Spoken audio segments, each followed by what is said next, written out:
වේදනාව දැනෙන්නේ කැම නිසා නෙවෙයි, දත්වල සංවේදීතාවය නිසායි. විසඳුම නව සෙන්සිටිව් එක්ස්පර්ට් by සිග්නල්. තත්පර 30න් වේදනාවට සහනයක්. නැවත මතුවීම වැළැක්වීමට උපකාරී වේ. දත්වල සංවේදීතාවය නිසා ඇතිවන වේදනාව ඔබත් පරාජය කරන්න. නව සෙන්සිටිව් එක්ස්පර්ට් by සිග්නල්.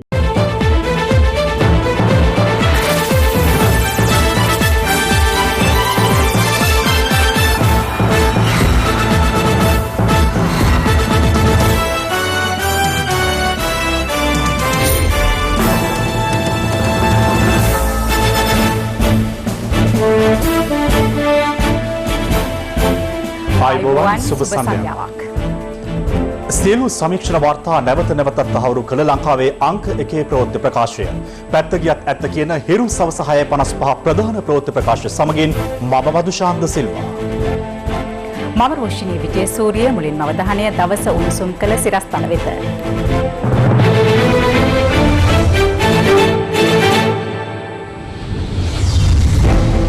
මාලිගාවත්තේ මුදල් ආධාර බෙදීමක් අතරතුර තෙරපීමකින් තිදෙනෙක් ජීවිතක්ෂයට. ඒ ප්‍රධාන ව්‍යාපාරිකයා ඇතුළු පුද්ගලයන් 6 දෙනෙක්ව අත්අඩංගුවට අරන් තිනවා. මැතිවරණ කොමිසමේ නියෝගයක් නිසා ලබන මාස සිට රුපියල් 5000 දීමනාව අත්හිටුවන බව රජය කියයි. කොරෝනා සුව වූ 600ක් රෝහල් වලින් ගෙදර යයි. මතභේදයට තුඩුදුන් දියගම ක්‍රිකට් ක්‍රීඩාංගණ ව්‍යාපෘතිය අත්හිටුවයි. මිහිදන් කළ පුද්ගලයෙකු මසකට පසු යලි නිවසට. ගම්වාසීන් කලබලයට. කොළඹ මාලිගාවත්ත ප්‍රදේශයේ ඇති වූ තෙරපීමකින් අද පස්වරුවේ කාන්තාවන් තිදෙනෙකු ජීවිතක්ෂයට පත් වුණා. පෞද්ගලික ධනපතියෙකු සිදු කළ මුදල් ආධාර බෙදාදීමක් අතරතුර ඇති වූ අදාළ තෙරපීම හේතුවෙන් තවත් 9 දෙනෙකු රෝහල්ගත කර තිබෙනවා. කොළඹ දිස්ත්‍රික්කයට ඇඳිරි නීතිය ක්‍රියාත්මක වන අවස්ථාවක අදාළ ආධාර බෙදාදීම සිදුවීම විශේෂත්වයක්. දවසේ පුවත. මෙම ආධාර මුදල් බෙදාදීම අද දහවල් 1ට පමණ සංවිධානය කර තිබුණේ මාලිගාවත්ත ජුම්මා මස්ජිද් මාර්ගයේ නිවසක් ඉදිරිපිටදී. පොලිසිය සඳහන් කළේ ආධාර මුදල් ලබා ගැනීම සඳහා ප්‍රදේශවාසීන් 500 දෙනෙකු පමණ එකවරම එම ස්ථානයට පැමිණ ඇති බවයි.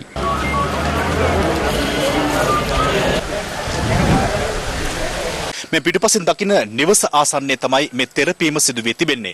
මේ නිවසේ අදාළ ව්‍යාපාරිකයා සතු ගබඩාවක් පවත්වාගෙන යනවා. මේ ව්‍යාපාරිකයා විසින් මේ ප්‍රදේශ ජනතාව සඳහා මීට පෙරත් මේ ආකාරයෙන්ම මුදල් බෙදාදීමක් සිදු කර ඇති බව තමයි ප්‍රදේශවාසීන් පවසන්නේ.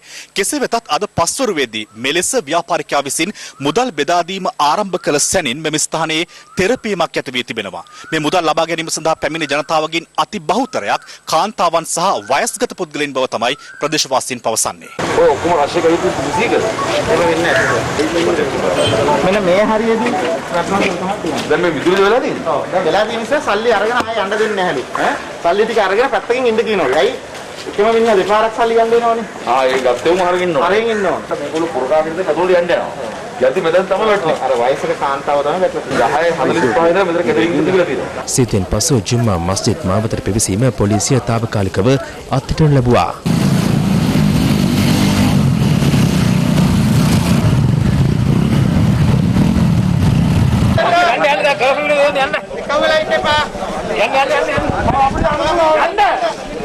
දෙහිවල ප්‍රදේශයේ මෝටර රථ ස්පෙයාර්ට්ස් වෙළඳාම් කරන ව්‍යාපාරිකයෙක් මේ ස්ථානයේ පවත්වාගෙන ඔහුගේ ගබඩාවක් මේ ස්ථානයේදී මුස්ලිම් ජනතාව අතර රාමසාන උපවාස සමයත් එක්ක ඔහු මුදල් බෙදා දීමක් කරලා තියෙනවා. ඒදී මුදල් ලබා ගැනීම සඳහා පැමුණු ඒ මුස්ලිම් පිරිස අතර තෙරපීමක් වෙලා තියෙනවා. ඒ තෙරපීමේදී වයස්ගත කාන්තාව 3 දෙනෙක් මිය ගිහිලා තියෙනවා. මාලිගාවත්ත පොලිසිය විසින් ඒ ප්‍රධාන ව්‍යාපාරිකයා ඇතුළු පුද්ගලයන් 6 දෙනෙක්ව අත්අඩංගුවට අරන් තිනවා. ඔවුන්ට කොරෝනා වෛරසයේ ව්‍යාප්ත වීම සම්බන්ධයෙන් කිසිම සැලකිලිමත් භාවයක් දක්වන්නේ නැතුව මේක සංවිධානය කිරීම සම්බන්ධවත් ඒ වගේම ප්‍රදේශයේ ඇඳිරි නීති පවතින අවස්ථාවක පොලිසියට හොරෙන් මේවා කටයුත්ත සංවිධානය කිරීම සම්බන්ධවත් නීති මගින් ක්‍රියාත්මක කරන්න බලාපොරොත්තු වෙනවා. තෙරපීමට හසු වී අසාධ්‍ය තත්ත්වයේ පසු වූ කාන්තාවන් දෙදෙනෙකු සමග 12 දෙනෙකු කොළඹ ජාතික රෝහලට ඇතුළත් කරනවා.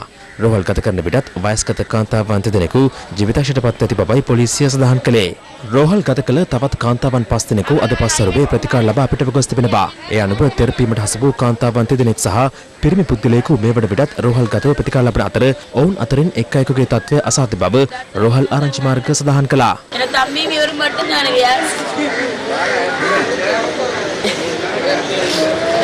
බෙදන්න හම්බුන්නේ නැහැ සල්ලි. ගෑනු කට්ටියයි පිරිමි කට්ටිය එක පැත්තකින් පොලිමෙක් ආවා. ගෑනු කට්ටිය වැටිලා තදබදින ඇඟට උඩින් ඇල්මියලා තදබදයක් ඇති වුණා. ඒ තදබදය ඇතිලා තමයි මේ දේ සිද්ධ වුනේ. වැටුණා. අදින්න බැරි වුණා අපිට. ආධාර බෙදාදීම සිදුවන ස්ථානයේ සිටි තවත් පුද්ගලයන් කිහිප දෙනෙකු ඇති වූ සිද්ධිය සම්බන්ධයෙන් අදහස් පළ කළා. කට්ටිය ගොඩ වුණාම මොකද උනේ කඩාගෙන තුඩ ගියා. ඒ තුඩ ගියා තමයි කට්ටිය එක ඉස්සර එක ගෙවුට එක ඔක්කොම මෙතන මේම උනේ. අද රුපියල් 2500ක් දෙනවා කියලා තමයි කිව්වේ. මම ආරංචි වෙලා උඩ ඉඳින් දෙපියල මං කිව්වේ නායේ. අත බෑ ඉතලෙන් බෑ මට බෑ. ගේ මාත්‍යාගේ මාමගේ පුතා මාගේ පුතා මේගේ අයිතියකාරය සිද්ධි වූ ස්ථානයට හිටපු පාර්ලිමේන්තු මන්ත්‍රී මුජිබ රහ්මාන් මහතා ද පැමිණියා. මේක අවුරුද්දක පතා තමයි මෙතන එතුමාගේ නිවාසය තුල කරගෙන යන දෙයක්. ඉතින් මං හිතන්නේ අද මේ අවුරුදු මාස දෙකක මේ ඇඳිරි නීතිය කාලයත් එක්කම විශාල පීඩනයක් මෙතනට ජනතාවගේ එක්රොක්වීමක් මෙතන එකතු වෙලා තියෙනවා. මේ තෙරපීම උඩ තමයි මේ සිද්ධිය වෙලා තියෙන්නේ. හැබැයි දැන් මම මේ ඇඳිරි නීතිය පවතින ඒ සම්බන්ධයෙන් දැන් මේක ඇත්තටම ඉතින් මේ ඇඳිරි නීතිය තියෙනවා. ඉතින් නිරෝධාන නීති තියෙනවා. ඉතින් එතුමා ඉතින් ඒ නීතිත් එක්ක තමයි මේවා කරන්න තිබුණේ පොලිසියත් එක්ක සම්බන්ධ වෙලා. සිද්ධිය පිළිබඳ මහේස්ත්‍රාත් පරීක්ෂණය අද පස්වරුවේ අලුත් කඩේ අංක 4 මහේස්ත්‍රාත් කාංචනා නිරංජී සිල්වා මහත්මිය විසින් සිදු කළා. COVID-19 වසංගතය හමුවේ ආදායම් අහිමි වූවන් වෙනුවෙන් රජය විසින් ලබා දෙන රුපියල් 500 දීමනාව ජුනි මාසයේ සඳහා ලබා දිය නොහැකි බව සම කැබිනට් ප්‍රකාශක අමාත්‍ය ආචාර්ය බන්දුල ගුණවර්ධන මහතා අද ප්‍රකාශ කළා. ඒ කැබිනට් තීරණ දැනුම් දීමේ ප්‍රවෘත්ති සාකච්ඡාවට එක් වෙමින් COVID-19 වසංගත තත්ත්වයේ හේතුවෙන් දෛනික ආදායම් බිඳවැටුණු ජනතාව වෙනුවෙන් රජය ලබා දෙන රුපියල් 5000ක දීමනාව ජුනි මාසයටත් ලබා දීමේ යෝජනාව සම්බන්ධයෙන් මැතිවරණ කොමිෂන් සභාව මගින් ජනාධිපති ලේකම්වරයා ඇතුළු නිලධාරීන් පිරිසකට පසුගිය 17 වනදා ලිපියක් යොමු කර තිබුණා. එහි සඳහන් වූයේ මෙම දීමනාව ලබා දීමේ වැඩපිළිවෙල ආණ්ඩුවේ දේශපාලන පක්ෂ ප්‍රවර්ධනය කිරීමක් බවට වන පැමිණිලි විශාල වශයෙන් ලැබෙමින් පවතින බවයි. මෙම මූලාධාර ලබා දීමේ ව්‍යාපෘතියෙන් ප්‍රාදේශීය දේශපාලඥයන් ඉවත් කිරීමට පියවර ගන්නා ලෙසටද මැතිවරණ කොමිසම දැනුම් දී තිබෙනවා. තවද පවතින වසංගත තත්ත්වයේ පාලනය වී ජන ජීවිතය යථා තත්ත්වයට පත් වූ පසු දෛනික කාර්යයන් සාමාන්‍ය පරිදි සිදු කර ගැනීමේ හැකියාවක් පවතින්නේ නම් ජුනි මාසයේ සඳහාත් මෙම රුපියල් 5000ක දීමනාව ලබා දීමේ අවශ්‍යතාවක් ඇද්දැයි පිළිබඳව සලකා බැලිය යුතු බව මැතිවරණ කොමිෂන් සභාව මගින් යොමු කළ ලිපියේ සඳහන් වුණා. ඒ අනුව ඊයේ රැස් වූ අමාත්‍ය මණ්ඩල රැස්වීමේදී අදාළ ලිපිය පිළිබඳව අවධානය යොමු වුණා. මේ තියෙන්නේ ලිපිය මැතිවරණ කොමිසමේට විවිධ ආකාරයට අර්ථකථනය කරන්න පුළුවන්. අපි හැම විටම රටේ මැතිවරණ නීතියට ගරු කරන්න බැඳිලා ඉන්නවා. ඉතින් ඒ නිසා උන්ට නිර්වචනය කරන්න පුළුවන් එක එක අය චෝදනා කරනවා. දේශපාලන පක්ෂ මේක දේශපාලන ස්වරූපයක් ගන්නවා. ඒ නිසා මේක දා දෙන්න බෑ කීවොත් එතන අපිට නීතිමය වශයෙන් ගැටලුවක් ඇති වෙන්න තියෙනවා. ඒ නිසා මැතිවරණ කොමිසමේ නියෝගවලට අපි ගරු කරන්න ඕනේ රජයක් වශයෙන් සහ පුරවැසියෝ වශයෙන්. ඒ අනුව රජයක් වශයෙන් නියෝගයට ගරු කරමින් ජුනි මාසයේදී 5000 දීමනාව ගෙවීමට නොහැකි වන තත්ත්වයක් උද්ගත වෙලා තියෙන බව කැබිනට් මණ්ඩලය විසින් දැනුම් දෙන ලෙස අපිට දැනුම් දුන්නා. සමහර විට එතුමන්ලා සත්භාවයෙන් කල්පනා කරනවා ඇති ජුනි මාසයේ වන විට මැතිවරණයේ තියලා අවසන් කරන්න. එහෙම වෙනවා නම් අපිට ප්‍රශ්නයක් මතුවෙන්නේ නැහැ. මක්නිසා දෙයක් ඊට පසු වෙන ප්‍රථම අයවැය ලේඛනයේ මේ සියලු දුක්ඛ දෝමනස නිවාරණය කරන්නට අදාළ වෙන අයවැය යෝජනා සම්මත කර ගැනීමට අපිට හැකියාවක් තියෙනවා. මේ අතර රුපියල් 5000 දීමනාව අත්හිටුවීම සම්බන්ධයෙන් තවත් පක්ෂ විපක්ෂ දේශපාලඥයන් මෙලෙස අදහස් පළ කළා. මැතිවරණ කොමිසම් සභාව ලියුමක් එව්වයි කියලා ජනතාවට දෙන්න තිබුණු රුපියල් 5000 මේ වෙනකොට කප්පාදු කරන්නට රජය තීරණය කළා තියෙනවා. ජනතාව පීඩනයට පත් කරලා තමන්ගේ නොහැකියාව වහගන්නට රජය දරන මේ උත්සාහය අපි සියලු දෙනාම තේරුම් ගන්න ඕනේ. මේක මැතිවරණ අල්ලසක් හැටියට ඒගොල්ලෝ සලකනවා දන්නේ. මේක රජය නම් අල්ලසක් හැටියට නෙවෙයි ජීවත් වෙන්න තමයි මේක ලබා දුන්නේ. ආධාර කාර්ඩ් එපයි කියන්නේ තත්ත්වය හොඳයි කියන එක. ඉතින් එහෙමනම් මැතිවරණේ තියෙන එකයි තියෙන්නේ. නැත්නම් 5000 දෙන එක නමත්තර එක නෙවෙයි තියෙන්නේ. මැකෝ සාකච්ඡා කරන්නට යනවා රුපියල් 5000 ඔබට නැති කරන්න. අපි මැකෝ සම්බන්ධව හිතුවේ නිර්පාක්ෂිකයි කියලා. අපි අහන්නේ මැකෝගේ මැකෝ මේ මොකෝ කියලා. වහම පාර්ලිමේන්තුව කැඳවන්න. අපි 5000ට 20000ක් අනුමත කරලා දෙන්නම් හැම පවුලකට. මැතිවරණ කොමිසම කිසිදාක කියලා නැහැ 5000 දෙන්නට එපයි කියලා. තහංචි තිබෙන්නේ දේශපාලඥයන්ට සුදුස්සන් තෝරන වැඩසටහන ක්‍රියාත්මක කරනවා. ඒ නිසා බොරුව ඉදිරිපත් කළ මේ රටේ ජනතාව නොමග යවන්නට. විපක්ෂයේ මුල ඉඳන්ම මේ රුපියල් 5000 දෙන එකේ ඇද හොය හිටියා. ඊට පස්සේ සජිත් ප්‍රේමදාස කිව්වා 5000 නෙවෙයි 20000ක් දෙන්න පුළුවන් කියලා. 20000ක් දෙන්න කියපු අය 5000 ජනතාවට දෙන එක ලබන මාසේ නතර කරන්න කටයුතු කරනවා. අපි මේ ජනතාවට ලබලා දීපු මුදල නැති කරේ මේ රටේ විපක්ෂෙත් එක්ක එකතු වෙලා මැතිවරණ කොමිසම මැතිවරණයක් පවත්වන නිශ්චිත දිනයකුත් නැහැ. ඒකට ජනතාවට රජය මගින් සහන සැලසීමේ ක්‍රියාවලියත් නතර කිරීම සඳහා ඔවුන් යම් යම් බලපෑම් සිද්ධ කරමින් ඉන්නවා. මේ සියල්ල ඉදිරියේ අසරණභාවයට පත් වෙන්නේ මේ රටේ ජනතාව. මැතිවරණයට අදාළ పూర్ව වැඩ කටයුතු රැසක් ඉටු වී තිබියදීත් මැතිවරණය සඳහා තවත් දින 60ත් 70ත් අතර කාලයක් අවශ්‍ය බවට මැතිවරණ කොමිසම නිගමනය කිරීම පුදුම සහගත බව ජනාධිපති නීතිඥ රොමේෂ් ද සිල්වා මහතා ශ්‍රේෂ්ඨාධිකරණය හමුවේ සඳහන් කළා. ඒ මැතිවරණය පැවැත්වීමට එරෙහිව ගොනු කර තිබූ පෙත්සම් අද සිව්වන දිනටත් විභාගයට ගත් අවස්ථාවේදී ජනාධිපති නීතිඥවරයා එහිදී පෙන්වා දුන්නේ මැතිවරණ කොමිසමේ අඩුපාඩුවක් ඇතනම් ජනාධිපතිවරයා හෝ රටේ ජනතාව ඊට වගකිව යුතු නොවන බවයි. පාර්ලිමේන්තුව විසිරුවා හැරීම සහ පාර්ලිමේන්තු මැතිවරණය ජූනි මාස 20 වෙනිදා පැවැත්වීම අභියෝගයට ලක් කරමින් ගොනු කර ඇති මූලික අයිතිවාසිකම් පෙත්සම් සලකා බැලීම අද සිදු කෙරුණේ 9 වෙනි දිනයටයි. අග විනිසුරුවරයා ප්‍රමුඛ පංච පුද්ගල විනිසුරු මඩුල්ල ඉදිරියේ පෙත්සම් සලකා බැලුණු අතර වගඋත්තරකාර පාර්ශ්වයේ කරුණු දැක්වීම අදත් සිදු වුණා. එහිදී ජනාධිපති ලේකම් පී.බී. ජයසුන්දර මහතා වෙනුවෙන් පෙනී සිටි ජනාධිපති නීතිඥ රොමේෂ් ද සිල්වා මහතා ශ්‍රේෂ්ඨාධිකරණය හමුවේ සඳහන් කළේ පාර්ලිමේන්තුව වසර 4.5කින් පසු විසිරුවා හැරිය හැකි බවට ශ්‍රේෂ්ඨාධිකරණ සත්පුද්ගල විනිසුරු මඩුල්ලක් විසින් ප්‍රකාශ කර ඇති බවයි. විසිරුවා හැරීමෙන් පසු පාර්ලිමේන්තුවේ කාල සීමාව අවසන් වන බැවින් එවැනි අවස්ථාවකදී යලි කැඳවීමකට පාර්ලිමේන්තුවක් නොමැති බවද ජනාධිපති නීතිඥවරයා සඳහන් කළා. එමෙන්ම රාජ්‍ය සේවකින්ගේ වැටුප් ඇතුළු අත්‍යවශ්‍ය රජයේ වියදම් සඳහා රජයේ පොදු අරමුදලින් මුදල් වැය කිරීමේ බලයක් තිබියදීත් මියගිය පාර්ලිමේන්තුවකින් ඒ සඳහා අනුමැතිය ලබා ගැනීමේ අවශ්‍යතාවක් ජනාධිපතිවරයාට නැතයිද ජනාධිපති නීතිඥවරයා පෙන්වා දුන්නා. ආණ්ඩුක්‍රම ව්‍යවස්ථාවේ සහ මැතිවරණ පනතේ ප්‍රතිපාදන ප්‍රකාරව නාම යෝජනා කැඳවීම නුසුදුසු නාම යෝජනා ප්‍රතික්ෂේප කිරීම ඇතුළු ක්‍රියාවලි සිදුව ඇති බව පෙන්වා දුන් රොමේෂ් ද සිල්වා මහතා සඳහන් කළේ මැතිවරණය කල්තැබීමට මැතිවරණ කොමිෂන් සභාව තීරණය කිරීමද එම ක්‍රියාවලියේම කොටසක් බවයි. කෙසේ වෙතත් ස්වාධීන මැතිවරණ කොමිෂන් සභාවක් විසින් මැතිවරණ දිනය වෙනස් කළ පමණින් ජනාධිපතිවරයා මුලින් නිකුත් කළ ගැසට් නිවේදනය අවලංගු නොවන බව ජනාධිපති නීතිඥවරයා අධිකරණය හමුවේ පෙන්වා දුන්නා. එමෙන්ම ඔහු සඳහන් කළේ පෙත්සම්කරුවන් ගැසට් නිවේදනයට එරෙහිව නීතිය හමුවට පැමිණ ඇත්තේ නීතියෙන් නියම කර ඇති කාල සීමාව ඉක්මව ගිය පසු බැවින් එම ඉල්ලීම නීත්‍යානුකූල ලෙස සැලකිය නොහැකි බවයි. එබැවින් එකී ඉල්ලීම සම්බන්ධයෙන් සලකා බැලීමක් හෝ නොකළ යුතු බව ජනාධිපති නීතිඥවරයා අධිකරණය හමුවේ සඳහන් කළා. එමෙන්ම පෙත්සම්වල වගඋත්තරකරුවන් ලෙස මැතිවරණයට නාම යෝජනා බහර දුන් සියලු පක්ෂ නායකින් නම් කළ යුතු ඇති බවත් එලෙස නම් නොකිරීම පෙත්සම නිෂ්ප්‍රභ කිරීමට තරම් ප්‍රබල අඩුපාඩුවක් බවත් නීතිඥවරයා පෙන්වා දුන්නා. ඔහු වැඩිදුරටත් සඳහන් කළේ මේ වන විට කල්දමා ඇති මැතිවරණය පැවැත්වීම සඳහා සෞඛ්‍ය අංශ වෙතින් කොළ එළියක් ලැබීමෙන් පසු දින 60ත් 70ත් අතර කාලයක් අවශ්‍ය බව මැතිවරණ කොමිසම අධිකරණයට දැනුම් දීම අනුව කොමිෂන් සභාව මැතිවරණය පැවැත්වීම වෙනුවට මැතිවරණය කල්දමීමේ කාර්යය ඉටු කරන්නේ දැයි සැකයක් මතුවන බවයි. මැතිවරණය කල්දමීම හරහා ජනතාවගේ ඡන්දය ප්‍රකාශ කිරීමේ අයිතිය උල්ලංඝනය වීමක් සිදුවන බව ජනාධිපති නීතිඥ රොමේෂ් ද සිල්වා මහතා අධිකරණය හමුවේ පෙන්වා දුන්නා. ඔහු වැඩිදුරටත් සඳහන් කළේ නාම යෝජනා කැඳවීම, තැපැල් ඡන්ද ඉල්ලුම්පත් කැඳවීම, අපමුදල් තැන්පත් කිරීම වැනි බොහෝ කරුණු ඉටු වී තිබියදීත් එවැනි කාලයක් අවශ්‍ය බවට නිගමනය කිරීම පුදුම සහගත බවයි. මැතිවරණ කොමිසමේ අඩුපාඩුවක් ඇතනම් ජනාධිපතිවරයා හෝ රටේ ජනතාව ඊට වගකිව යුතු නැතයිද ජනාධිපති නීතිඥවරයා පෙන්වා දුන්නා. සෙසු අනපනත් මෙන්ම පාර්ලිමේන්තු මැතිවරණ පනතද රටේ උත්තරීතර නීතිය වන ආණ්ඩුක්‍රම ව්‍යවස්ථාවේ දරුවෙක් බව පෙන්වා දුන් ජනාධිපති නීතිඥවරයා වැඩිදුරටත් සඳහන් කළේ ජනාධිපතිවරයා මැතිවරණය සඳහා දින නියම කිරීමෙන් පසු මැතිවරණය පැවැත්වීමේ වගකීම ඇත්තේ මැතිවරණ කොමිෂන් සභාවට බවයි. අනතුරුව අදාළ පෙත්සම් විභාගය හෙටට කල් තැබුණු අතර හෙට දිනේදීත් වගඋත්තරකාර පාර්ශ්වයේ නීතිඥයින් කරුණු දැක්වීමට නියමිතයි. නාම යෝජනා පත්‍ර කැඳවන දින පබ්ලික් හොලිඩේස් පනත යටතේ පබ්ලික් හොලිඩේ එකක් නොවන බවත් නාම යෝජනා බාර ගැනීම නීත්‍යානුකූල බවත් මැතිවරණ කොමිසාරිස් විසින් ක්‍රියා කර ඇති අන්දම සහ මාර්ගය නීත්‍යානුකූල පදනම මත බවත් මා විසින් කියා සිටියා. දැනට හැමදේම නතර වෙලා තියෙන්නේ මෙම පෙත්සම් ටික ඉදිරිපත් කරලා තියෙන නිසා. මෙම පෙත්සම් ටික අවසන් වුණාට පස්සේ දවස් 60යි 75ක් ඇතුළත සෑම ක්‍රියාවලියම කරන්න පුළුවන්. මහමැතිවරණය පැවැත්වීම සම්බන්ධයෙන් පක්ෂ විපක්ෂ දේශපාලඥයින් මෙන්ම සිවිල් සංවිධාන නියෝජිතයින් අද මෙලෙස අදහස් පළ කළා.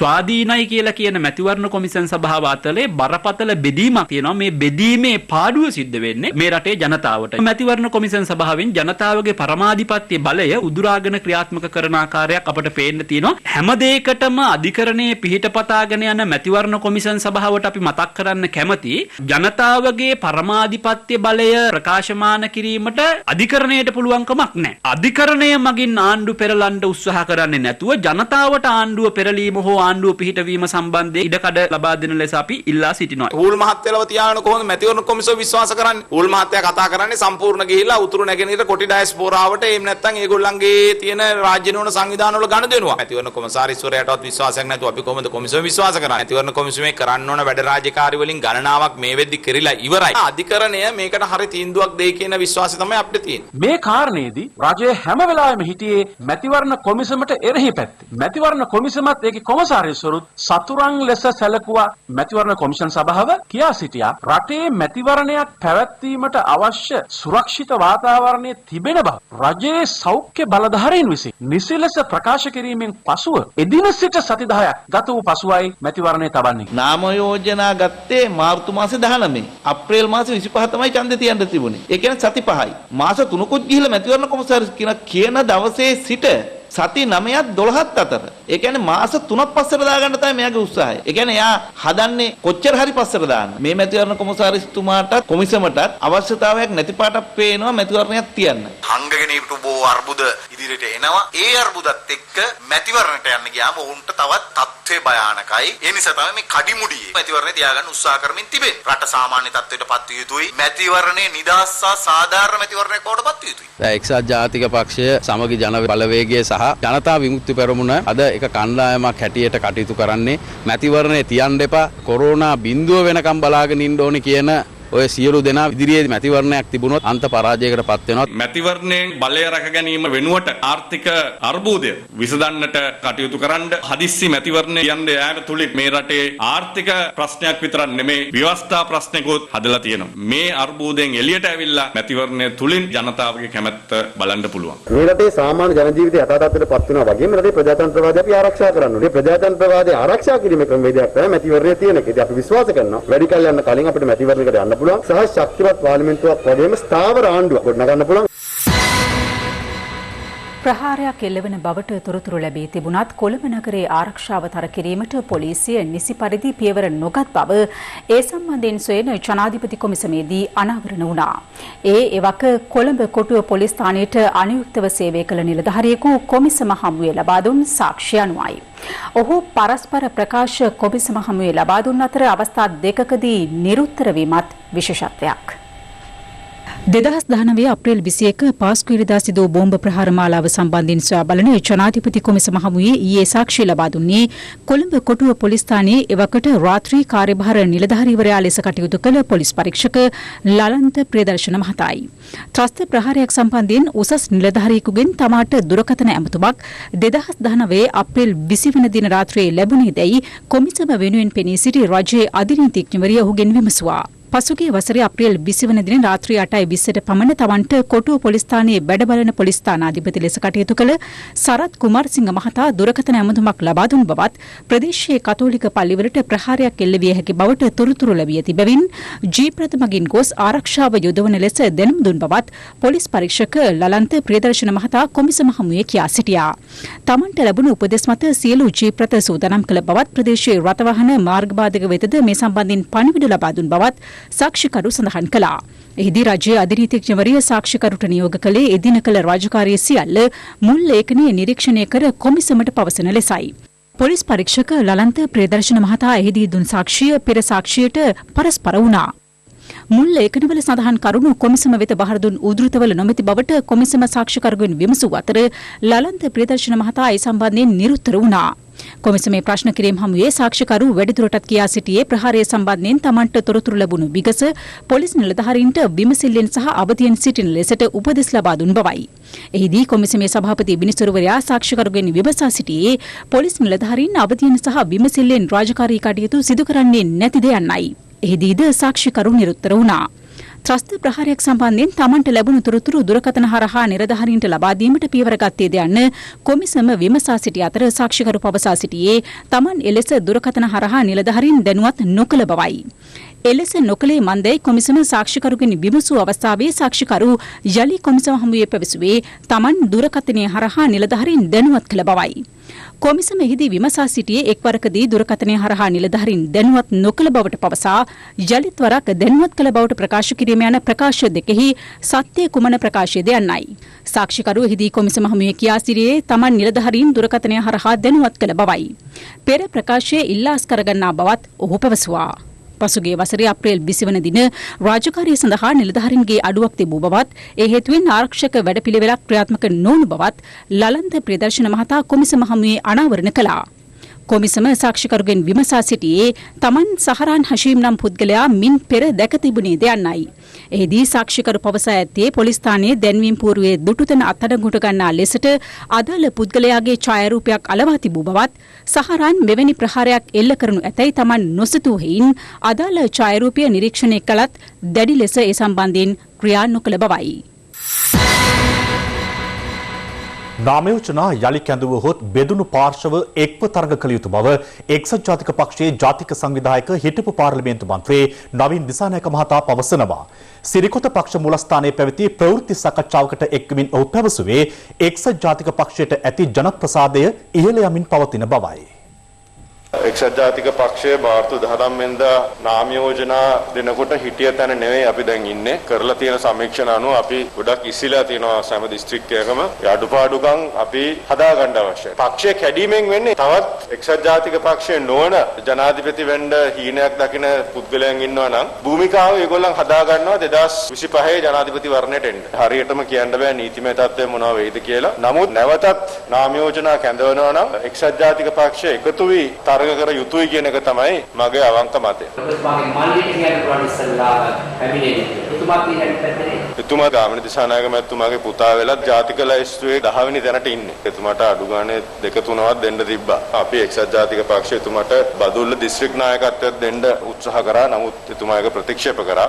සමගි යන බලවේග පැත්තෙන් එන කතාවක් තමයි ඔබතුමාලා එක්සත් ජාතික පක්ෂයේ ඡන්දය වෙලා පස්සේ ආණ්ඩුව සමග එක් වෙයි කියන කතාව. සමගි බලවේගය සම්බන්ධයෙන් අපිටත් ඒ වගේම ප්‍රශ්න තියෙනවා. විපක්ෂ නායක කාර්යාලයේ ඇයි මහින්ද රාජපක්ෂ මැතිතුමා කැබිනට් පේපර් එකක් දාලා ආයෙත් සජිත් ප්‍රේමදාස මැතිතුමාට දුන්නේ? මම කියන්නේ ඒගොල්ලන් ඩීල් එකක් දාලා දෙන ආණ්ඩුවත් එක්ක. ඒකයි විපක්ෂ නායක කාර්යාලය ඒගොල්ලන්ට දුන්නේ. ජීව සේනසිංහ ඔබගේ හිටපු මිත්‍රයා දැන් මිත්‍රය වෙන්න ඇති මට වැරදුනක් දන්නේ. එතුමා කිව්වා මේ උණ්ඩල වෙන ආසන ප්‍රමාණය 90යි. රනිල් වික්‍රමසිංහ මහත්මයාගේ නායකත්වයේ ඉජාපයට ලැබෙන්නේ 3යි කියලා. සුජීව සේනසිංහ කිව්වා ජනාධිපතිවරණයට ඉස්සෙල්ලා සජිත් ප්‍රේමදාස මහතා එතුමාට එන්න තොරතුරු අනුව ලක්ෂ 5කින් දිනනවා කියලා. නමුත් මගේ තක්සේරු සාමාන්‍යයෙන් හරිය ගිහිලා තියෙනවා සුජීවට වැඩිය. පුද්ගලයෙකු මියගිය බව සලකා දේහයක් නිවසට ගෙනමිත් මිහිදන් කිරීමෙනුත් මාසකට පසුව අදාළ පුද්ගලයා යලි සිය නිවසට පැමිණීමේ ආందోලනාත්මක සිද්ධියක් අපට වාර්තා වුණා. ඒ මීගොඩ මුතුහේනවත්ත ප්‍රදේශයෙන්. ඔහු නමින් දන්දිරිස් පෙරේරා. නමුත් මීගොඩ මුතුහේනවත්ත ප්‍රදේශයේ ඔහු ජනප්‍රියව සිටියේ කළුතර අයියා යන නාමයෙන්.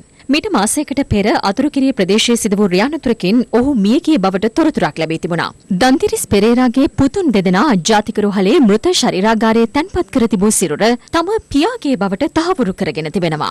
ඉන් අනතුරුවයි අදාළ දේහය මීගොඩ මුතුහේනවත්ත ප්‍රදේශයට රැගෙන විත් දින 2කට පසුව නඩුහේන පොදු සුසහන භූමියේ මිහිදන් කර ඇත්තේ. දින සති ඉක්මවා යද්දී මියගිය අයයි පැවසෙන දන්දිරිස් පෙරේරා මහතා ඊයේ නැවතත් සිය නිවස වෙත පැමිණ ඇත්තේ සියල්ලන් පුදුමයට පත් කරමින්. කළුතර අයියා. ඔයාලට අඳුර ගන්න පුළුවන්. කොහොමද අඳුර ගන්නේ? මේ ළඟ තිබුණේ මොකද මොනවයි වෙලයියනේ? පිච්චි. දැන් ඔයාලට හොඳටම ෂුවර් නේ කළුතර අයියා කියලා. උතර මේ යාගේ ගෙදරද? හැඬුම් වැළපුම් සෝසොසුම් මැද්දේ අවසන් කටයුතු සිදු කළ දන්දිරිස් පෙරේරා නම් තම පවුලේ සමාජිකයා නැවතත් පණ පිටින් දකින්නට ලැබීම මේ පවුලේ සියලු දෙනාගේ සතුටටත් පුදුමයටත් හේතුවක් වුණා.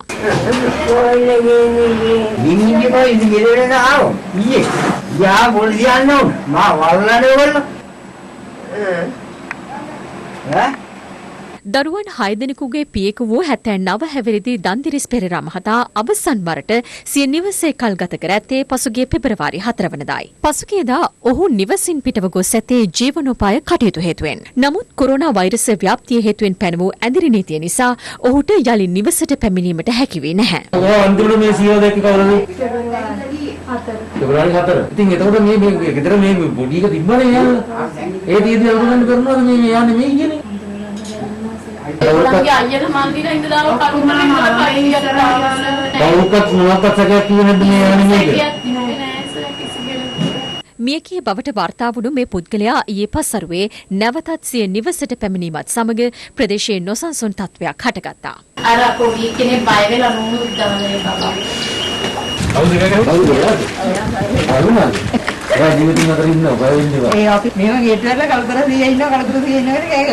තමා ජීවතුන් අතර සිටියදීම තමාගේ බව කියා අවසන් කටයුතු සිදු කළ ස්ථානයටත් දන්දිරිස් පෙරේරා මහතා මෙලෙස පැමිණියා. මේ නඩේද? ඒක රතු පාට දාලා තියෙනවා. නේද? මේක දැන් ආයි ගොඩ ගන්න වෙයිද නැහැ නේ පින්න. ආයිතිකාරය වුන් ගිරවන්නේ. ජීවිතේ මලිනවතාවට මෙරිච්ච මිනිහෙක් තමන්ගේ වල පුයි. මෙම දුර්ලභ සිදුවීමට මුහුණ දුන් දන්දිරිස් පෙරේරා මහතා සිය අත්දැකීම පිළිබඳව අපට මෙලෙස අදහස් පළ කළා. මං හිටියේ කොයිලවත්තේ. මම දෙසැම්බර් 4 ආවා මේ. ඇවිල්ලා බේත් අරගෙන ගියා. ඊට පස්සේ කර්ෆියු මේකෙන් මට බේත් ගන්න එන්න බැරුණා. ඊට පස්සේ මං එහෙ හිටියා නැවතිලා. මම මේ ගියේ ගෙදර ආවම මම මැරලා කියලා වෙන මිනිහෙක් ගැන වලලා. ඉතින් අන්තිම වෙලාවක් ගෙදර තැනක පිරින්න ගත්ත මැරිච්ච මිනිහාවක්. ගේට්ටු ඇරියට පස්සේ මේගොල්ලෝ බය වෙලා මේ මැරිච්ච එක්කෙනා ඇවිල්ලා ඉන්නේ. මං ආවේ කියලා මුළු වත්තම ගමේ කොමාව මාව ඔබලා. සමහර කොනිච්චලක් දැලුවා මාව. පණ දිනනද කියලා. ඇත්තක්ද කියලා. කොළඹ සහ ගම්පහ දිස්ත්‍රික්කවල ඇඳිරි නීතිය ක්‍රියාත්මක අතරතුර ජනජීවිතය යථාවත් කිරීමේ වැඩපිළිවෙල මේ වන විට තවදුරටත් පුළුල් වෙමින් පවතිනවා. ඒ අරතේ කොළඹ මහනගර සභාවේ කටයුතුද තවදුරටත් පුළුල් කරමින් රථවාහන වලින් නැවතුම් ගාස්තු අය කිරීම අද සිට ආරම්භ වුණා.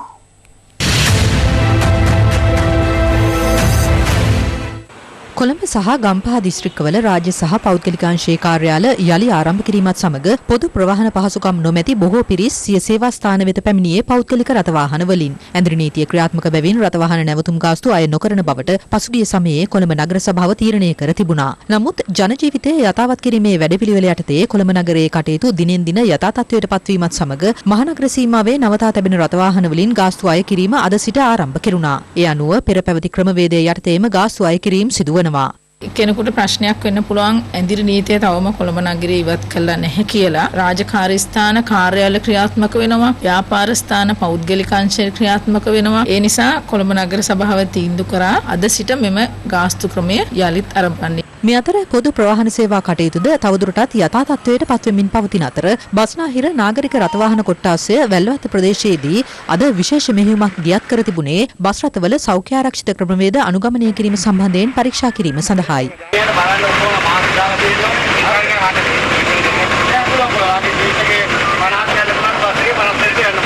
කෙසේ වෙතත් බස් රථ සේවා ක්‍රියාත්මක වුවද තම ක්ෂේත්‍රයේ කඩාවැටීමක් පවතින බව ලංකා පෞද්ගලික බස් හිමියන්ගේ සංගමය පවසනවා. මේ කොවිඩ් උතුර මර්ධනය කිරීම සඳහා අපිට අත්‍යවශ්‍යයි ඉන්ධන සහනාධාරය ලබා දෙන කියලා. මම හිතන්නේ හැකියාවක් නැත්තේ නෑ. මොකද මේ වන විට ලෝක වෙළඳපොළ ඉන්ධන මිල ශීඝ්‍ර ලෙස අඩු වෙලා තියෙනවා. බොහොම කෙටි කාල සීමාවකට ඉල්ලුවේ. ඉන්ධන සහනාධාරය දෙන්න බැරි නිසා මේ අය කිව්වා නෑ ආසන සංඛ්‍යාවට මිනිස්සු ගෙනියන්න ඕන කියලා. කොළඹ සහ ගම්පහ හැරෙන්න අනිත් ප්‍රදේශ විවෘත කරලා තියෙනවා. අපේ බස් රථවලට ආසන සංඛ්‍යාවට මගින් ගෙනියන්න. අද ඒ ප්‍රදේශවල මගින් නෑ මේ බස් රථවල ආසන සංඛ්‍යාවටවත්. මේ අමාත්‍යතුමාගෙන් මම නොබිය වහනවා. සෞඛ්‍ය බලධාරීන් දීපු ලීෆ්ලට් එකක් බස් එකකට දීලා තියෙනවා. මේ අතර හිරු ටීවී ඔස්සේ විකාශය වූ රට සහ හෙට වැඩසටහනට එක්වෙමින් ප්‍රවාහන අමාත්‍යවරයා ඒ පිළිබඳ මෙලෙස අදහස් පළ කළා. පෞද්ගලික බස් රථ විශේෂයෙන්ම අපි දැක්ක පහුගිය කාලේදී ඔවුන් යම්කිසි ඉන්ධන සහනයකුත් ඉල්ලා සිටියා රජයෙන්. කෙටි කාලින ප්‍රශ්නයක් නේ තියෙන්නේ. ඒක කරන අපිට මේ වෙලාවේ පුළුවන් කමක් නැහැ. මමත් ඇත්තටම කැබිනට් මණ්ඩලයට මේක යෝජනා කරා. නමුත් අපිට ඒ සඳහා තේරුම් කළ දුන්නේ සියලු අංශ වලින් පාලනය කරගන්න අමාරුයි කියලා. දැන් මාසයක් වෙනුවෙන් අපි ඉන්ධන සහනාධාරයක් දෙන්න ගත්තත් කොහොමද දෙන්නේ? ඒතකොට ඒ දින බස් දුවනවාද කියලා අපි කොහොමද හරියට දැනගන්නේ? මේ වෙනකොට ඇත්තටම ලෝක වෙළඳපොළ ඉන්ධන මිල ටික ටික ඉස්සරහට වැඩි වෙන්න පටන් අරගෙන. කණිජ තෙල් නීතික සංස්ථා විදියට අපි ඉස්සෙත් ඉන්ධන මිල වැඩි කිරීමක් කරන්න අපේ අදහසක් නැහැ. ප්‍රශ්නේ විසඳෙන එයාට සෙනගින්න ඕන. ලාභ තියෙනකොට ලාභ ගන්නත්, පාඩු වෙනකොට පාඩුව විඳ දරා ගන්නත් එයාටත් හැකියාවක් තියෙනවා. COVID-19 වෛරසය ආසාදනය වුවන් තවත් 20 දෙනෙකු පූර්ණ සුවය ලබා පිටව යාමත් සමග මෙරට වෛරසය ආසාදනය වී සුවය ලැබූ සංඛ්‍යාව 604 දක්වා ඉහළ ගියා. අද දිනය තුල වාර්තා වූ නව ආසාදිතින් ගණන 17ක්. මේ අතර එක්සත් අරාබි එමිරාජ්‍යයේ අබුඩාබිහි ශ්‍රී ලංකා තානාපති කාර්යාලයේ සේවකින් 5 දෙනෙකුට කොවිඩ් ආසාදනය වීම හේතුවෙන් එය తాවකාලිකව වසා දැමීමට පියවරගෙන තිබෙනවා.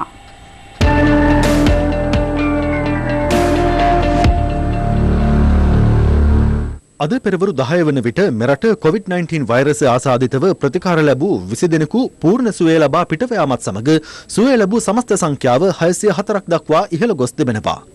වසංගත රෝග විද්‍යාංශය නිවේදනය කළේ එම 20 දෙනාගෙන් 16 දෙනෙකු නාවික හමුදා සමාජිකයින් බවයි.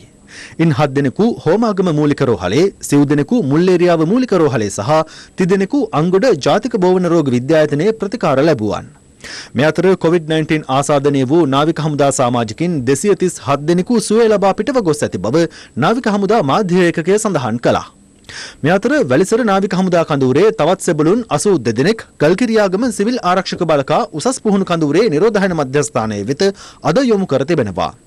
වැලිසර නාවික හමුදා කඳවුරේ වෛරසය ව්‍යාප්ත වීම සම්බන්ධයෙන් සොයා බැලීමට පත් කළ කමිටුවේ නිර්දේශ සම්බන්ධයෙන් පත්තරේ විස්තරයේ වැඩසටහනට අද එක් වූ සෞඛ්‍ය සේවා අධ්‍යක්ෂ ජනරාල් විශේෂඥ වෛද්‍ය අනිල් ජාසිංහ මහතා මෙලෙස පැහැදිලි කළා. ඇයි නාවික හමුදාව මේ තත්වයට ගොදුරු වුණේ? නාවික හමුදාපතිතුමා කියනවා මේක තාම අභිරහසක් කියලා. ඒ සංවෘත සමාජයකට මේ විස බීජය ගියාම පාලනය වුණ නැත්නම් එහෙම විස බීජය ගමන් කරන්න පුළුවන්. මේ රට තුල මේ පාලනය ගත්තේ නැත්නම් රටකට විය හැකි තත්ත්වය මේකෙන් පෙන්눔 කරනවා. මේක අපේ පාලනය නේද තාම තියෙන්නේ? අපේ පාලනයෙන් ගිලිහිලා නැහැනේ. නෑ අපිට එහෙම කියන්න බෑ පාලනයෙන් ගිලිහිලා කියලා. අපි බලාපොරොත්තු වෙනවා ඉදිරියේදී මේ සංඛ්‍යාව ක්‍රමයෙන් අඩු වෙයි. ඊයේ වැලිසර නාවික හමුදා කඳවුරේ සෙබළුන් 200කට ආසන්න ප්‍රමාණයක පරීක්ෂා කළා. ඔවුන් අතර එක්කෙනෙක්වත් රෝගීන් විදිහට තහවුරු වෙච්චා හිටියේ නෑ. ඉදිරියේදී තවත් සති දෙකක් විතර යනකල් අපිට මේ වගේ රෝගීන් වාර්තා වීම සිද්ධ වේවි. ඊට පස්සේ ක්‍රමයෙන් අඩු වෙලා මේක අපිට ඉතාමත්ම සාර්ථකව පාලනය කරන්න පුළුවන් වෙනවා. මේ අතර ඊයේ දිනේදී වාර්තා වුණේ එක් ආසාදිතයෙකු පමණයි. ඔහු කුවේට් සිට මෙරටට පැමිණි පුද්ගලයෙකු වන අතර අද පස්වරුව වන විට තවත් COVID-19 ආසාදිත නාවික හමුදා සමාජිකින් 2 දෙනෙකු වාර්තා වුණා. මේ අතර ගාල්ල දිස්ත්‍රික් බස් රථ සංගමයේ අහඹු ලෙස තෝරාගත් රියදුරන්, කොන්දොස්තරවරුන් සහ ත්‍රිරෝද රථ රියදුරන්ගේ ජීව සාම්පල ලබා ගැනීම අද සිදු කෙරුණා. වෙරළ ආරක්ෂක දෙපාර්තමේන්තුවට අනියුක්ත නාවික හමුදා සමාජිකින් 26 දෙනෙකුගේ ජීව සාම්පල ලබා ගැනීම සිදු කෙරුණේ කොළඹ මහනගර සභාවේ වසංගත රෝග ඒකකයේ මූලිකත්වයෙන්. මේ අතර පවතින වැසි සහිත කාලගුණ තත්ත්වයේ හේතුවෙන් COVID-19 වෛරස අවදානම තවත් ඉහළ යන බව වෛද්‍යවරුන් පෙන්වා දෙනවා. ගංවතුර තත්ත්වයක් එක්ක ඔබට දුරස්ථභාවය පවත්වා ගැනීම අමාරු වෙන්න පුළුවන්. පෞද්ගලික පිරිසුදු ගැම ගැන හිතන්න තියෙන අවස්ථාව අඩු වෙන්න පුළුවන්. නමුත් කොවිඩ් හැදෙන්නේ නැති වෙන්නේ නැහැ. ඒත් එක්කම තෙතමනේ සහිත කාලගුණයේ ඔබ තෙමෙන එක වෙනස් වසන රෝග හින්දා කොවිඩ් බරපතල වෙන්නත් පුළුවන්. හොඳම දේ තමයි ඔබ අතර කොවිඩ් තියෙන පුළුවන් කියලා තේරුම් අරගෙන පුළුවන් උපරිමයෙන් දීපු උපදෙස් හැම අවස්ථාවකදම පිළිපදින එක. මේ අතර එක්සත් අරාබි එමිරාජ්‍යයේ අබුඩාබිහි පිහිටි ශ්‍රී ලංකා තානාපති කාර්යාලය తాවකාලිකව වසා දමා තිබෙනවා. එහි සේවකින් 5 දෙනෙකුට COVID-19 ආසාදනය වීම හේතුවෙන් විදේශ කටයුතු අමාත්‍යාංශය සඳහන් කළේ තානාපති කාර්යාලය හෙට සහ අනිද්දා වසා තැබෙන අතර එම තානාපති කාර්යාලීය ඊමේල් ලිපිණයෙන් සහ 800යි 119යි 119 යන ගාස්තු රහිත දුරකථන අංකය ඇමතීමෙන් තානාපති කාර්යාලය හා සම්බන්ධ විය හැකි බවයි.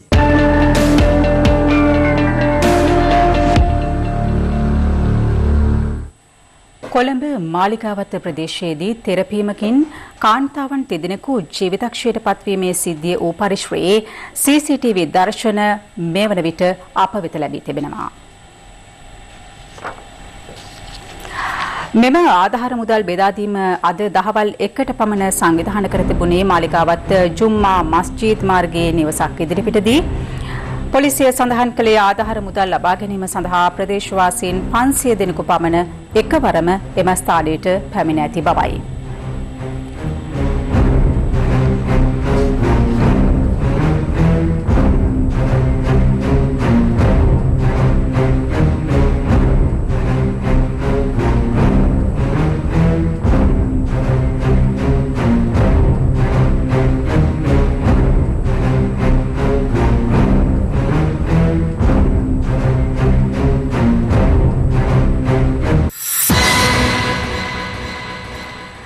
ගත වූ පැය 24 තුළ ලෝපුරා නව COVID-19 ආසාදිතයින් 1,474ක් වාර්තා වුණා. වෛරසයේ ව්‍යාප්තිය ආරම්භදා සිට මේ දක්වා දිනක් තුළ වාර්තා වූ වැඩිම ආසාදිතයින් සංඛ්‍යාව වන්නේ මෙයයි. මේ අතර COVID-19 ව්‍යාප්තියේ බලපෑම හේතුවෙන් ලෝපුරා දරුවන් මිලියන 10කට අධික සංඛ්‍යාවක් දැඩි මන්ද පෝෂණයට ගොදුරු වීමේ අවධානමක් පවතින බව ලෝක ආහාර වැඩසටහන අනතුරු අඟවනවා. ගත වූ පැය 24 තුළ ලොව රටවල් සහ පරිපාලන කලාප 215කින් පුද්ගල මරණ 4685ක් අලුතින් වාර්තා වුණා. තවමත් COVID-19 වෛරසයෙන් දැඩි බලපෑමට ලක්ව තිබෙන්නේ ඇමරිකා එක්සත් ජනපදය වන අතර පුද්ගල මරණ 1403ක් ඊයේ වාර්තා වීමත් සමග ඇමරිකාවේ සමස්ත පුද්ගල මරණ සංඛ්‍යාවද 94936ක් දක්වා ඉහළ ගියා. මේ වන විට රටින් වාර්තා වන සමස්ත COVID-19 ආසාදිතයින් සංඛ්‍යාව ලක්ෂ 16කට ආසන්නයි. දකුණු ඇමරිකාවේ විශාලතම රාජ්‍ය වන බ්‍රසීලයෙන් ඊයේ දිනේදී නව ආසාදිතයින් 21472 දෙනෙක් අලුතින් වාර්තා වුණා.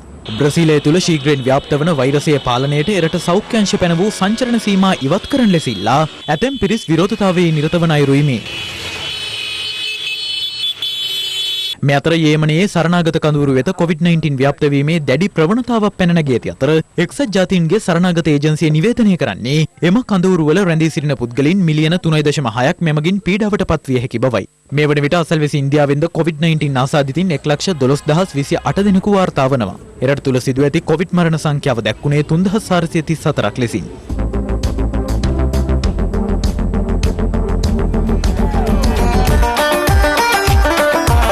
ඔස්ට්‍රේලියානුවන්ගේ මානසික ආතතිය දුරලීමට සජීවී ප්‍රසංගයක් පැවති අතර ජනතාවට එය නැරඹීමට අවස්ථාව උදා වූයේ සිය මෝටර රථ තුල සිටයි. මේ අතර COVID-19 ව්‍යාප්තිය හමුවේ ඉන්දියාවට පනව ඇති සංචරණ සීමා හේතුවෙන් හිසකෙස් කපා ගැනීමට නොහැකිව සිටි තම පුත්‍රයාගේ හිසකෙස් සුප්‍රකට ඉන්දිය ක්‍රිකට් ක්‍රීඩක සචින් තෙන්දුල්කර් කපන අයුරු දැක්වෙන වීඩියෝවක් සමාජ මාධ්‍යයන්ගේ සංසරණය වනවා.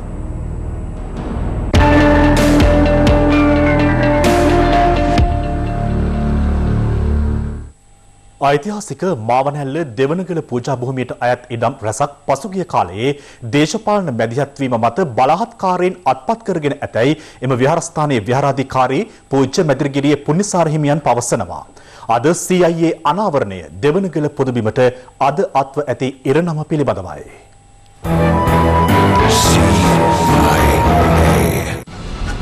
සබරගමු පළාතේ කෑගල්ල දිස්ත්‍රික්කයේ මාවනැල්ල ප්‍රදේශයේ පිහිට ඇති දෙවනගල රජමහා විහාරය අක්කර 72ක් පුරා පැතිරුණු විශාල ගල් තලාවක් මත ඉදිව ඇති සුන්දර පුදබිමක්. දෙස් විදෙස් සංචාරකයන්ගේ ආකර්ෂණයට මෙන්ම ගෞරවයටද පාත්‍ර වන මෙම පුදබිම පුරාවිද්‍යා දෙපාර්තමේන්තුවට අයත් වූවක්. පුරාවිද්‍යා තොරතුරු අනුව ප්‍රාග් ඓතිහාසික යුගයට අයත් සාධක සහිත දෙවනගල විහාරය අනුරාධපුර යුගයේ ධාතුසේන රජ සමයේ ඉදිකර වූ විහාරස්ථානයක්. මෙම පෞරාණික ස්ථානය පොළොන්නරු යුගයේ සහ මහනුවර යුගයේ සෙල්ලිපි දෙකකින්ද මහනුවර යුගයේ මූර්ති සහ සිතුවම් සහිත ටැම්පිට විහාරයකින් මෙන්ම පෞරාණික සිරිපතුලකින් යුතු ස්මාරක වලින්ද සමන්විතයි. කෙසේ වෙතත් මෙම ස්ථානයේ පිහිට ඇති පුරාණ සෙල්ලිපි වලට කලකට ඉහත ඇසිඩ් හා යම් රසායනික වර්ගයක් යොදා හානි කිරීමට කිසියම් පිරිසක් උත්සාහගෙන තිබුණා. පුරාවිද්‍යා දෙපාර්තමේන්තුවට අයත් වුවත් මෙම ස්ථානයේ පාදම පරිශ්‍රය මෙවන විටත් අනවසර ඉදිකිරීම හේතුවෙන් විනාශ වී අවසන්. විශේෂයෙන් අද බිමත් අපිට පේන්නේ නැහැ. අපිට අම්බලමක් පේන්නත් නැහැ. අපිට සඳකඩ පහන පේන්නත් නැහැ. අද පින්තාලිත් අපිට පේනවා කලෙත් නැහැ. ඓතිහාසික දෙවනගල විහාරස්ථානය පසුගිය කාලයේ පුරා ඉඩම් ආක්‍රමණිකයන්ගේ ග්‍රහණයට නතුව තිබුණේ පසුගිය යහපාලන ආණ්ඩුවේ දේශපාලන ප්‍රබලයෙකුගේද සහාය ඇතිවයි. ඊට වසර දෙකකට පමණ පෙර දෙවනගල විහාරස්ථානයේ බහරකාර හිමියන් ලෙස පූජ්‍ය මැදිරිගිරියේ පුණ්‍යසාර හිමියන් පත්වීමත් සමග සංගවා තැබීමට උත්සාහ කළ දෙවනගල විහාරස්ථානයට අයත් භූමි පිළිබඳ අනාවරණ කරගත්තා. මේක තමයි දෙවනගල රජමහා විහාරයට ගම් පිටින් පූජා කරපු ඔක්කොම. මම බොහොම අමාරුවෙන් හොයාගත්තේ මම හංගලා තිබුණේ අක්කර 1000 ගණනක් පූජා කරපු පින්බීමක අද තියෙන්නේ අක්කර 3යි. දෙවනගල විහාරයේ බහරකාර හිමියන් පෙන්වා දෙන පරිදි පසුගිය කාලයේ පුරාණ සෙල්ලිපියට හානි කර ඇති හේතුවද මේ වන විට හෙළිවෙමින් පවතිනවා.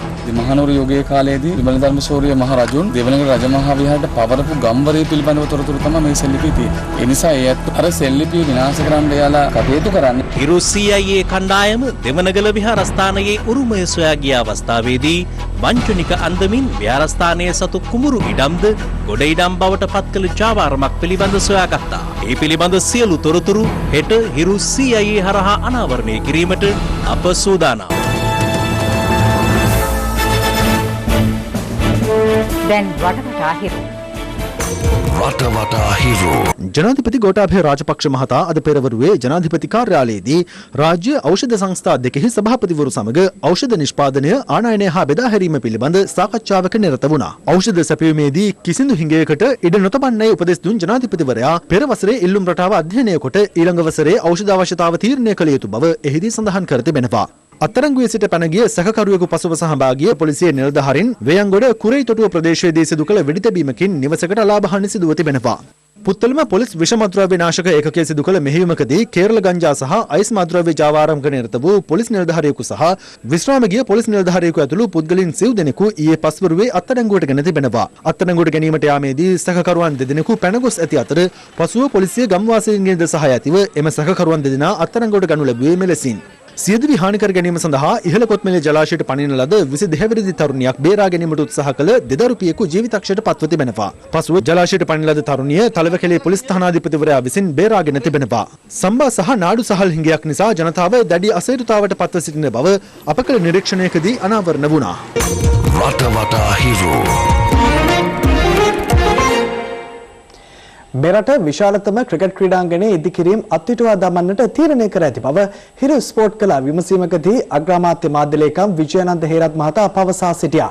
අද අග්‍රාමාත්‍ය මහින්ද රාජපක්ෂ මහතා සහ ශ්‍රී ලංකා ක්‍රිකට් බලධාරීන් හා හිටපු මෙන්ම වත්මන් ක්‍රීඩකයන් අතර පැවති විශේෂ සාකච්ඡාවකින් අනතුරුව මෙම තීරණයට එළඹ තිබෙනවා.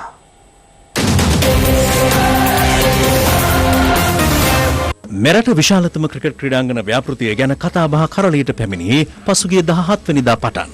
ශ්‍රී ලංකා ක්‍රිකට් අනාගතය සහ දියගම ක්‍රිකට් ක්‍රීඩාංගනය සම්බන්ධයෙන් විශේෂ සාකච්ඡාවක් අද අග්‍රාමාත්‍ය මහින්ද රාජපක්ෂ මහතාගේ ප්‍රධානත්වයෙන් අරලියගහ මන්දිරයේදී පැවැත්වුණේ. එම ව්‍යාපෘතියට විවේචන එල්ල වූ පසුබිමකයි. සාකච්ඡාවට ක්‍රීඩා අමාත්‍යවරයා ශ්‍රී ලංකා ක්‍රිකට් බලධාරීන් මෙන්ම වත්මන් සහ හිටපු ක්‍රිකට් ක්‍රීඩකයන් පිරිසක් එක්ව සිටියා. ක්‍රිකට් ක්‍රීඩාව පසුබැස්මක් තියෙන අවස්ථාවක පාලක මණ්ඩලයේ පැත්තෙනුත් ක්‍රිකට් ගොඩනගන්න සංවිධානය කරන එක තමයි විය යුත්තේ මේ අවස්ථාවේ කියන එක තමයි මට සඳහන් කරන්න තියෙන්නේ. ඩොලර් මිලියන 40ක ණයක් ගත්ත කියන්නේ අපි 3%ක 4ක ලියක් ගන්න වෙනවා. ඒතර ඒ පොලියයි වාරිකයයි ගත්තොත් මිලියන 3.5 අපි අවුරුදු 10ක් හෝ 15ක් අපි එක ගෙවන්න ඕනේ. ඒ මුදල අපිට යොදවන්න පුළුවන් නම් අපේ ක්‍රිකට් ක්‍රීඩාව. මම හිතන්නේ ඒකෙන් ඒක හොඳ ආයෝජනයක් අපිට අපේ ක්‍රිකට් ක්‍රීඩකයෝ බිහි කරන. කණ්ඩායම කියන්නේ බ්‍රෑන්ඩ් එකක්. දැන් අපි ඒ බ්‍රෑන්ඩ් එක නැහැ. ඒකට ආදායම ඔය කිව්වට එහෙම ආදායමක් හම් වෙන්නේ නැහැ. දැන් කොවිඩ් එක ඉතිරි අවුරුදු 3 ගත්තොත් අපිට ජාත්‍යන්තර වුණත් ස්පොන්සර්ස්ලා එනේ ප්‍රමාණය අඩු වෙනවා. ICC එකේ මම දැක්ක ඊයේ ඒගොල්ලෝ පේ කට්ස් වලට යනවා කියලා. තිබෙන මේ ක්‍රිකට් ක්‍රීඩාංගනවල පහසුකම් අපි දිනු කර කෙත්තාරාම ගත්තොත් විශේෂයෙන් ගෘහස්ත ක්‍රීඩාගාරයක් නෑ. ස්විමින් pool එකක් නෑ.